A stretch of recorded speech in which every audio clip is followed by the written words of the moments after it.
Let me tell you this truth. For every destiny God gives to you, for every assignment you must fulfill, there's an allotment of suffering thereon. There is no great destiny that has no atoms of sufferings. Whenever you come into God, first thing that must happen to you is that you are coming into the realization of your destiny. Because who you are is actually crafted in God, and you will not be able to maximize the potentiality or the realization of your destiny until you come into God. So when you come into God, the first thing God will do is to make you to realize your destiny. He said, for we are his workmanship, Ephesians chapter 2 verse 10, that are crafted in Christ, that we should walk according to the purpose which are designed beforehand. So the first thing God will do is to make you realize your destiny. Then in realizing your destiny, the second thing God will do is to give you an allotment of suffering, because you cannot be able to realize your destiny without suffering. Because most of us want to be told everything will be fine. And as good as it is as a way of comfort, many of us want to hear that all will be well. Well, sometimes for all to be well, first of all will not be well. For you to be comforted, for you to get into the terminus point of comfort, you must first be discomforted. And this is what we are not told. Before God can comfort you, he will first discomfort you. Before God can bring you to the potent reality of your destiny, there is an allotment of suffering. Check every man that ever came into God and fulfilled purpose in the Bible. All of them suffered. As bad this may sound, this is the truthful reality of every man's life. Whether you are in darkness, whether you are in light. Even when you come into Satan's economy, darkness, Satan will also allot sufferings to you. It's a system of the spirit. Whether you choose to be in Satan, whether you choose to be in God, there are allotment of sufferings. But the one of Satan will destroy you, but one of in God will make you. So that's why Jesus said, come unto me, all you with a heavy laden and burden, I will give you rest. So he now said, my burden is easy. My burden, that means there is a suffering in me, but it is easy and the yoke is small. Jesus said, if you must be my disciple, he said, you must carry your cross. So the problem most of us have is that we say Jesus has bared it, Jesus has suffered the problem, Jesus has died on the cross, so no more suffering. No, Jesus said, if you must be my disciple, you must carry your own cross. And where is the end point of the cross? You must be crucified. The Bible said that I may know him.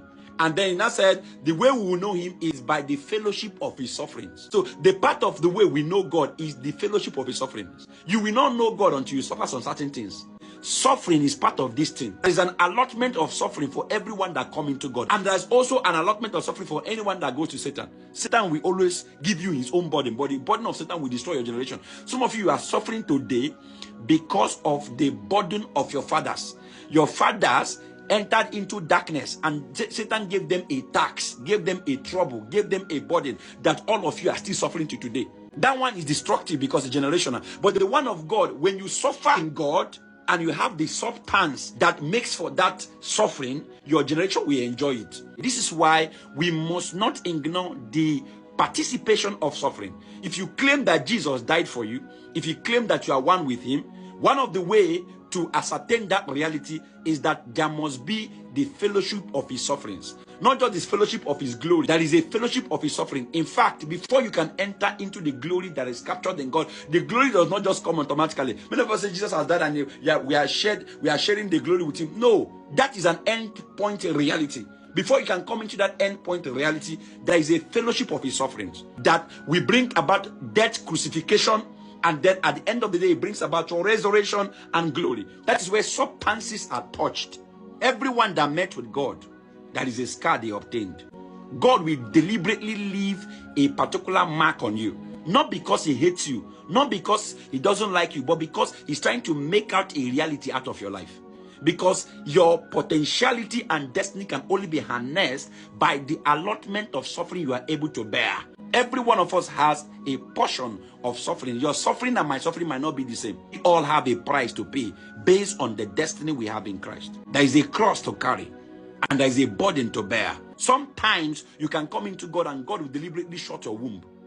There are some people that are barren today, not because Satan made them barren. It is part of the sufferings. Do you know in 1 Samuel chapter 1 verse 6, the Bible says it was God that shut the womb of Hannah. It was not Satan. It was part of the sufferings of Hannah. Because God wanted Hannah to have a prophet.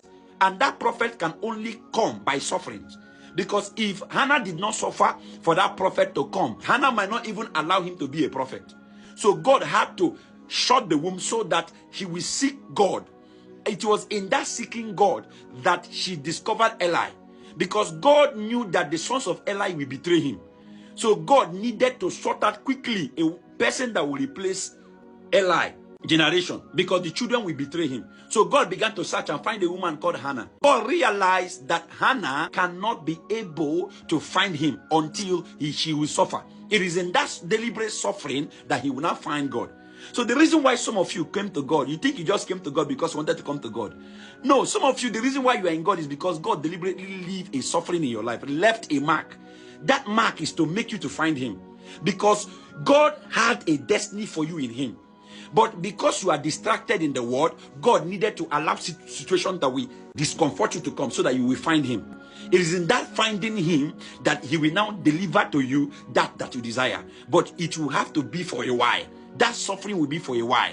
You cannot have joy in God until you go through sorrow. He said, weeping might endure for a while, sorrow might come for a while, but joy cometh in the morning. So before joy will come, there is an allotment of sorrow. In fact, joy will not come if sorrow has not come.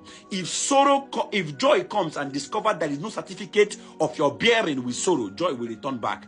Joy only comes the moment you discover that you have gone through this university of tears, the university of sorrow, the university of suffering. There is no glory without an atom of suffering. There is no crown of glory without the crown of thorn. Have you graduated in the university of tears? If you have not graduated, then this substance that you seek for cannot be your reality important.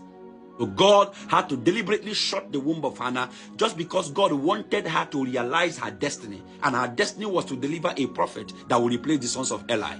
So the moment